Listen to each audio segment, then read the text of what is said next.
Good evening, ladies and gentlemen. Ron Wallace here with Balling Down South Sports Network, here with another episode of the interview. Now, my next guest was the first brother in his family from Towns Creek, went to Hazelwood High School, and in his senior year helped them win a football championship back in 1981. But in that same game, he rushed for over 1,500 yards and had over 11 interceptions. Then he went on to graduate from the University of Alabama as a defensive back, and the first of three brothers to eventually wind up playing football in the NFL. In 1987, he got drafted by the Indianapolis Colts, went on there to play defense, played about 7 years, getting Player of the Game awards, defensive player, special teams, and so forth. But before I bring my next guest on, I'm going to give you a blast from the past. Momentum just carried him that way. Farrell Edmonds in motion from the 47 now after the interception. Marino right up top. There's that pass play to Page. He fumbles. Here goes Taylor. Touchdown. Check it. It's Goode. Chris Goode for the score. And Indianapolis on the board.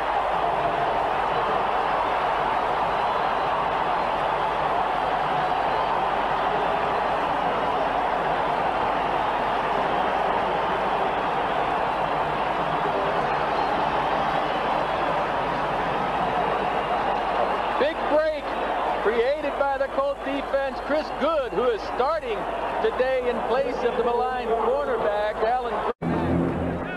All right, ladies and gentlemen, without further ado, let me bring on former NFL player, Indianapolis Colts player, Alabama alum, now Goode Elite Prep owner and head football coach, Chris Goode. How you doing today, Coach? I'm good, Ron. How you doing today, man? You showed an old clip on that one. Yeah, I've been holed up in the bag, Coach. But I had to search for that. I want people to know who on this interview today with me today. But I congratulate you from playing in the NFL, man. The time that you did. I know you played against players like Dan Marino and so forth, stuff like that. But before we get into that, talk a little bit about high school first, because you sound like you played two positions before you wind up playing just that one position over there at Hazelwood, then going on to the University of Alabama. Yeah, when I was in high school, man, I really going into my 12th grade year, I guess spring game, I was more of a defensive back. And then I guess we got into the spring game, and I'm like second string tailback, as a matter of fact. And then my brother Kieran played behind me. He was behind me, so we had two other guys they considered better than both of us. And so in that spring game, I got in, and I think in one quarter I had almost 180 yards rushing, and it closed the whole backfield with to change it up there. So next thing I know, the guy played tailback, fullback, and all of a sudden now I was a tailback. So that kind of changed. Then I was talking to people. Talk about me playing at the University of Alabama. But my first year in college, I played running back. I was backup running back, which got a lot of time. Probably 40% of the time, I played running back at the University of North Carolina. And so then that was called. Then I transferred. I went to Alabama. Here was there. They got SEC freshman of the year, and I transferred. I said, well, you know what? If I'm coming here, no sense in trying to compete against them. We already got freshman of the year, the running back. So I know I can play defensive back, but that's what I always wanted to play anyway. So that's when I changed to defensive back and ended up getting scholarships out. Man, that's good. Now you got in the championship game that you helped Hazelwood win in your senior year.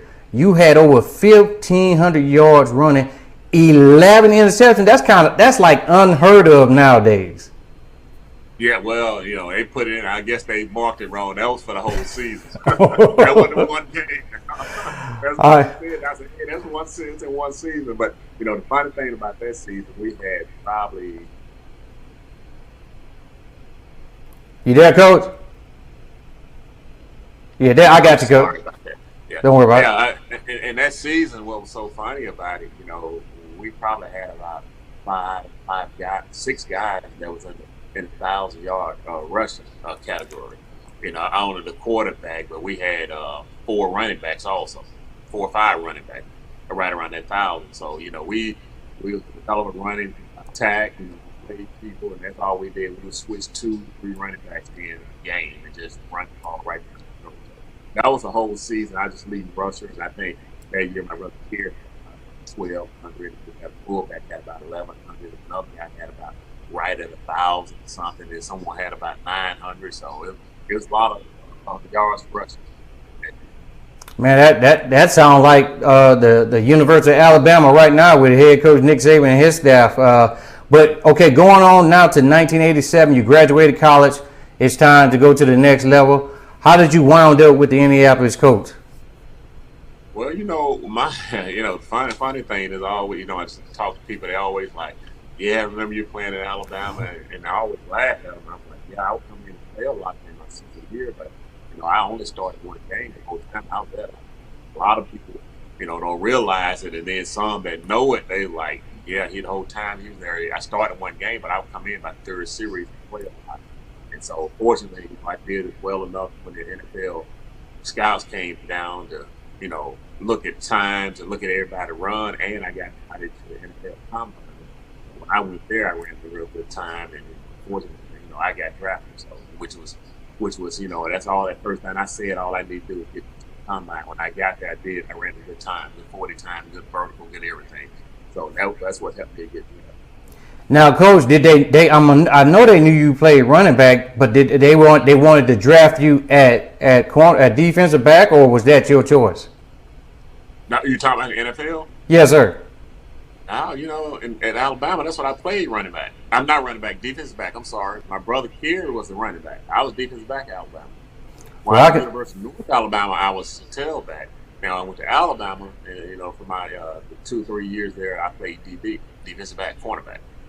Okay, so now you're in the NFL, playing against a lot of great, awesome player. Talk about some of those players that you played against, and talk a little bit about this particular play right here.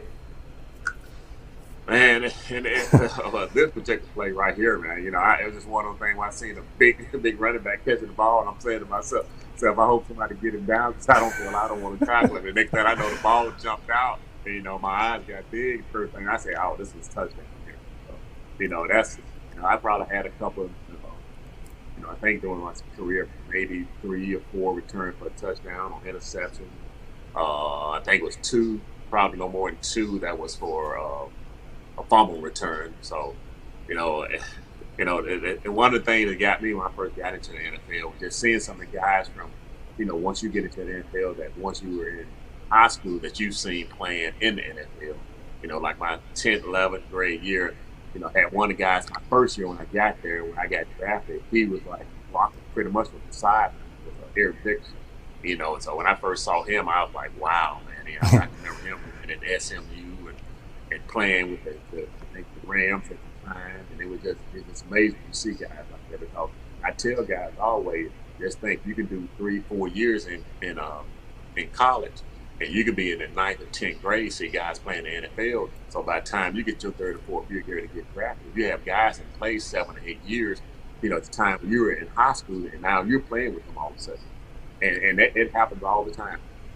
One where I saw, one of my idols when I was in high school was Tony Dorsett. He run for a pass downfield, and I'm covering him. He came out the backfield. I'm jogging back, and I'm jogging beside him, looking at myself. Tony Dorsett, I'm out here running the field, and he just started laughing. He shook hands, and so just laughed. And the funny part about it, at the end of that year, when our season was over, and they were in the playoff, and I'm going to Dallas. I had some friends I knew played at Dallas on the team. Ended up going to his house, right around. It was like right around in January. I think it was a bowl game. University of Miami was playing. I went out there, because some of I think it was actually a championship game or something. So, and I ended up going to his house, and I was still paid and seeing him and some of the guys that was the Cowboys team at the time. Now, you're at the end of your career. What did you do immediately once you retired from the NFL? And when I first retired, and one of the things that made my decision on retiring is my last year with playing the Cowboys. As a matter of fact, I was bending down to get up for that I thought was a fumble and got kneed on top of the crown of the head. I was paralyzed for 10 minutes. I laid there on the field, and and the doctors came out there and trainers looking at me, and I could not move because guys are laying flat on my face, arms trapped up under me, and the guys on the team were like, "Hey, come on, Chris, get up, man, quick, get up, quit playing." They thought I was joking. I was like, "Man, I'm serious. I cannot move. I could talk, I could hear everything. I could not move." And so when they came out there, and by the time they rolled me over and messed with me for a little while, like 10 minutes, all my feelings came back. And so, when and this was right before the half, so right at halftime, I came back out to the side and just thought to myself, okay, do I want to keep doing this? Maybe I get paralyzed for life, or do I want to go ahead and just leave the game alone? And so that was my last year of my contract. So I just told my agent, I said, man, unless they get ready to pay me a lot of money, that's it for me. I just can't go through that again. So, then when I got out, it's kind of, I guess for about a year or two, just kind of sat around, did nothing. Then I started training some of the guys that were going into the NFL, and then I started doing buying and flipping houses. And so after I did that for a while, I had one of my friends, and he and I started helping guys that was coming out of high school that was trying to get into college. We started helping them get into college, and so did that for so many years helping them. And so then I said to myself, why don't I start a program that's even help kids even more? That's how I really started, the prep school. Well, now we fast forward Goode Elite Prep's college prep school.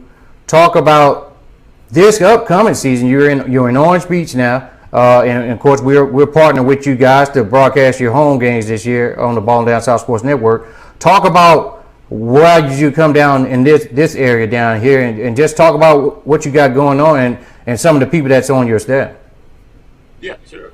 I did this is my 5th season. My first 3 seasons I was in Tuscaloosa, and we played our games at Stillman College. We had, when we first started out, it was kind of rough, trying to get guys, trying to understand on how processing things work. Because I had a friend of mine that he started his in Birmingham 2 years before I did, and the way he started it, because I was telling him I was going to start once a couple of years down the road. So next thing I know, he like called me, say, "Hey man, I think I'm gonna start the post-grad prep program," and he started it, and I watched him for 2 years. So, and at that time, I knew after those 2 years when he started, the Stillman had shut down that football program. So I went to the president, athletic director, and that's how we ended up starting and moving everything down there and did our football games. And we played there. Everybody stayed in an apartment. But then after that, I came down here probably my 3rd season for a golf tournament. I just kind of looked around with some things, and I just said to myself, it would be great to be down this area on the beach because there's not a program here. I think they had something happened with I don't know the logistics of it, but I know it shut down.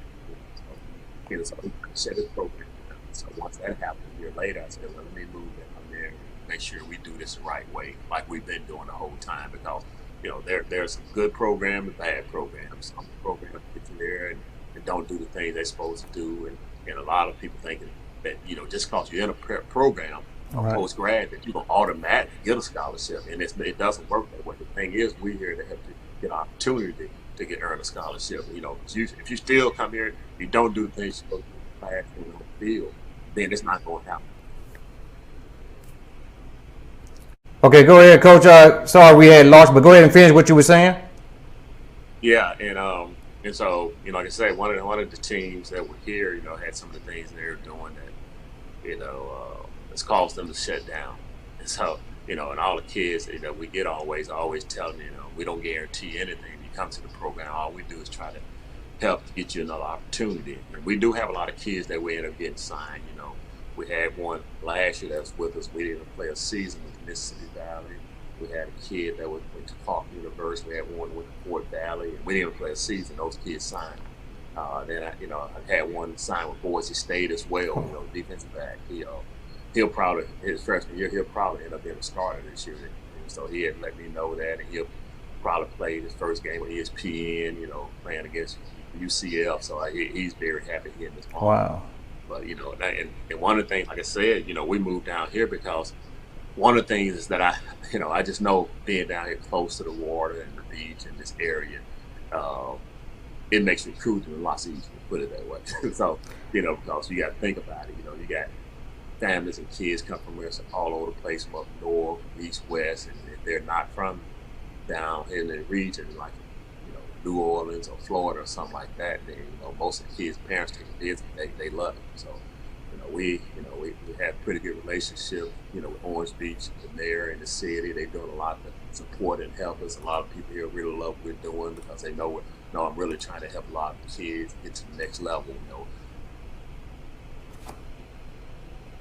We have a lot of kids that are last couple of days been going to football camps, and some are in Mississippi State now. It was Alabama A&M Alabama State early during the week. So there, we give them a lot of opportunity to get looked at. Since I've been here, I picked up my brother Pierre. He's my office coordinator, and I have one of my friends that he's an athletic director in basketball, and he's basketball coach. That's KT Thornton. I think you may know that guy. Yes, sir. he's been a big help really for the last 2 years with me. And I have Warren Washington that's going to help with the D line and O line, and then I had Ward Murphy that played with me at Alabama, played linebacker. He's a good linebacker guy. Okay. We have one of our other guys that does a lot of recruiting, Marquise. He's from Tuscaloosa. He had coached Pierre a little bit in high school, so he does the recruiting side. Marquise Richardson does the recruiting side of it. Then I have Phil Quigley that played baseball at Alabama, and he's going to run the baseball side of it. And he's more the athletic director over the football and baseball side of it. So, and we have a couple other guys that come in and try to help us out this year as well on the football side. Just kind of excited, man, to get all this going and getting you to announce our game. Oh yeah, the fun part this year also. I know it'll be good because I know I haven't seen college prep schools down in this area broadcasting games or anything like that. How do the kids react when they find out that you played in the NFL and you played it for the University of Alabama in North Alabama? A lot of times, for a parent or a kid, they kind of know the background, or they'll look at it and say, yeah, I know who you are, or maybe someone that they'll look at it and say, yeah, I know who you are, or maybe someone that I already know anyway, and someone that'll call me and say, I got a kid I want to send to you, and that helps a lot, because a lot of times, like I always tell people, I care about my name and what I do, because I don't want, and that means I don't want to do anything crazy to make myself look bad. So right. I care about my name and what I do, and I don't want anybody saying anything about me or the program or anything, which we already know that'll happen anyway. Sometimes people, they don't get what they want. What happens? They say negative things. Yes, sir. That happens in the prep school. You have kids come in and parents don't do the things they're supposed to do, knowing there's a certain amount of fee that's supposed to be paid, and then when they don't do it and the kid don't get recruited, then it's a totally different story. They love you in the beginning, but you go to ask for money, and they're not getting recruited. It's like, hey, we use that recruit money and everything else, travel, feed, clothes for kids, give them equipment, game day operation we have to have, music field use of buses, hotels. So it adds up. So I understand why some college programs itself that has problems, during the season, or some that's completely shut down because their budget is probably 100 times more than ours. So you can only imagine when they staying, 5-6 days out of the year at a hotel and what it costs when they get a bedroom, they stay at a Hilton or Ramada, or not Ramada, Marriott or whatever, was going to cost them a lot of money. So it's expensive to play football. So I tell parents that we're not scholarship and we're not free. You can't go in the grocery store and tell somebody, "I don't get this food, I'm gonna pay you later." And basically the money they pay is an investment into their future. So that's what it's all about. Now, real quick, what is your coaching philosophy, and what do you look for in a kid to put them on to even to come into your prep school, and also to make the squad to be in your football program? Well, a lot of kids that we get, and every kid is not like this, is that some are not qualified. Even this year, a lot of the kids think they just don't have to do the ACT test. But the NCAA is telling them they don't have to do it. But most college teams want to see that score. Even though even with the GPA, they look at it and say, okay, GPA is high enough. They use sliding scale, but then they don't take the ACT. Then a sliding scale they got to go by. You haven't taken the ACT. And Right. so when I talk to college coaches, everything is like, yeah, NCAA is waiving it, but my institution, our coaching staff, we're not. We want to see it. So, how can they justify giving you a scholarship, even though, because I've seen kids with 2.5 and 3.0 and maybe 15 and 16s on ACT and Wow. don't get a scholarship. And so, and that happens. But, we have kids like that. We have some that are qualified. So, you be qualified, non-qualified. Those are the guys we take. And I tried it when I talk to a kid and try to see if someone is kind of interested in already looking at them and find out the reason why they didn't sign. So those kind of kids we try to sign. Now, do we look at some that's good athletes and don't have offers that we think that they could have opportunity to sign? Yes, we do. But we try not to do a lot of that because I really don't want a kid coming here when I think he has no chance of signing anywhere and he's wasting his time and money. And I that's something I don't want to. I don't want to do. And we've had kids that want to come in and play. They look good on the field, and they don't want to show up on practice in time. They don't want. There's always something going on. They don't do the class work. And first thing I tell them, and I tell the parent, your son is here wasting your money. That's what he's doing. He's wasting your money and time. So you get reports back to the parents. Yes. I got some reports right now, guys. Well, and that's good, and that speaks volume because you're concerned about the kid making it, not just being out there playing football, but doing the right things for themselves. And because they're again, I tell kids this all the time. That's your name, that's your brand. Well, that's their parents' name when they send them to you, and they're expecting you to take care of them and look after them as you're your father or whatnot. But long story short, so your season is getting ready to start. I see you guys been out there on the beach running, training, and stuff like that. When does your season actually kick off? The first game is on September the 5th. As a matter of fact, we play at home. We'll be playing at Somerdale, High School at the field there. Unless something changes, because we were playing most of our games at Orange Beach, but during that time, beginning of the season, they have a lot of games there, so we'll be pushed back probably to mid-September, October, and then we'll be finish all our games up there. So, okay. And we, that's the thing is when you're coming in the area, you don't have your own field. It's easy for me in Tuscaloosa, but that's one of the things we have right now. We have to use their fields, and so eventually, I hope we get to the point where we have our own field and access to that and own housing. Because here, one thing we run into when it's not a college town is finding places for the guys to live also. So, we want to get into doing everything we can. Keep them engaged, I tell you. Well, I know there's a lot of nice facilities over there. High school, Orange Beach High School, a couple of those facilities out there. How has the community and some of the business owners there in Orange Beach has taking you guys in, knowing you started a prep school in their area? It's been very receptive. We got a lot of kids that come because they don't take no more than 6 to 9 hours.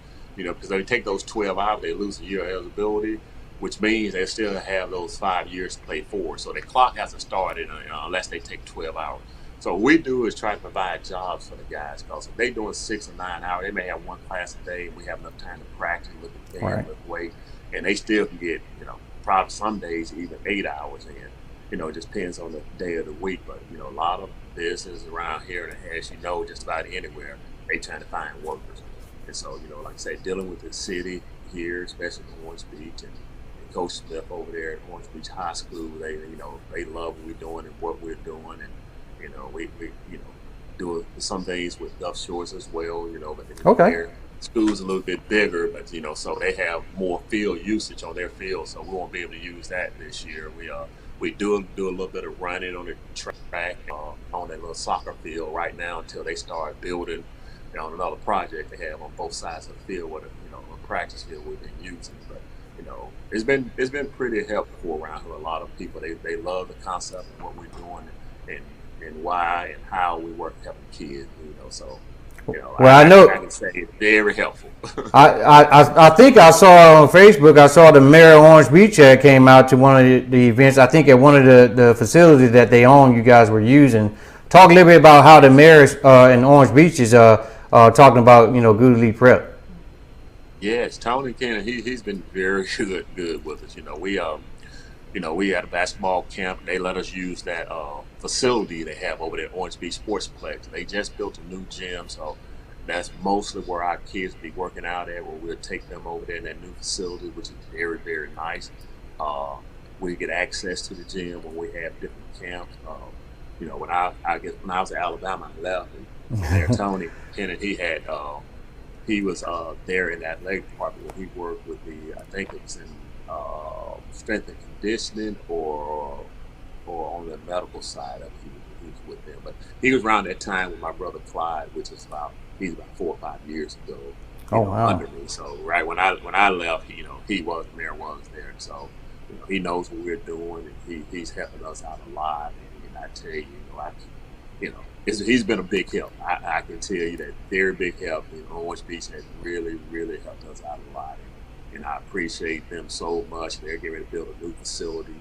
When I say new, they have a new school, but they're getting ready to build a stadium with a track and the synthetic grass and all that. Once they get it done, like Coach Smith, I was talking to him. He said, "When we get that done, Chris, you don't have to worry about playing anywhere else. You can play right there and all your game." And I was like, thank you so much.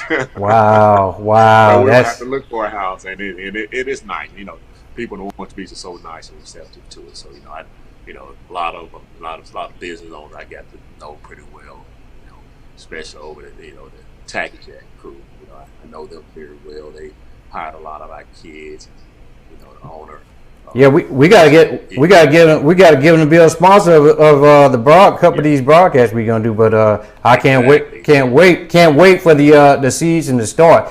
Coach, last question: anything you would like to tell any high schooler that's listening to this interview or watching this interview, rather, getting ready to graduate out of high school and want to basically try to do some of the things you've done, went to college, win and play in the NFL, and possibly even and keep on going if they want to? Anything you would like to say to those kids, some of the things they should do?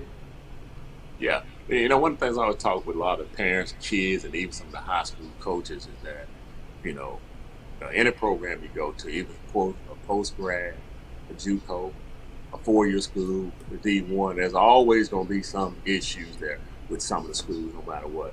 But a lot of issues, most of the time I would tell them, is not with the program, it's with the person that's going into the program. So you got to go in there and do the right thing yourself, from being showing up on time, doing your class work, and then don't be out in the streets or doing anything crazy. When I was at Alabama, I've seen that a lot, and I see a lot of it right now with a lot of different guys and different college programs that come in just thinking because they're the top player on their high school team, and they get in college don't realize, hey, everybody here is top player now. What we try to do is help a lot of the kids, and I help some of the kids don't even come into our program that may call me and say, hey, do you know anybody that can help my son do this? And so what I do, I refer them to 1 or 2 people and say, hey, they might be able to help him get picked up, and I know because since he don't want to come to prep school route, maybe they get him a JUCO, or a 4-year school. And, each year we probably get about, I would say I probably refer about 4 or 5 guys like that. Wow. So,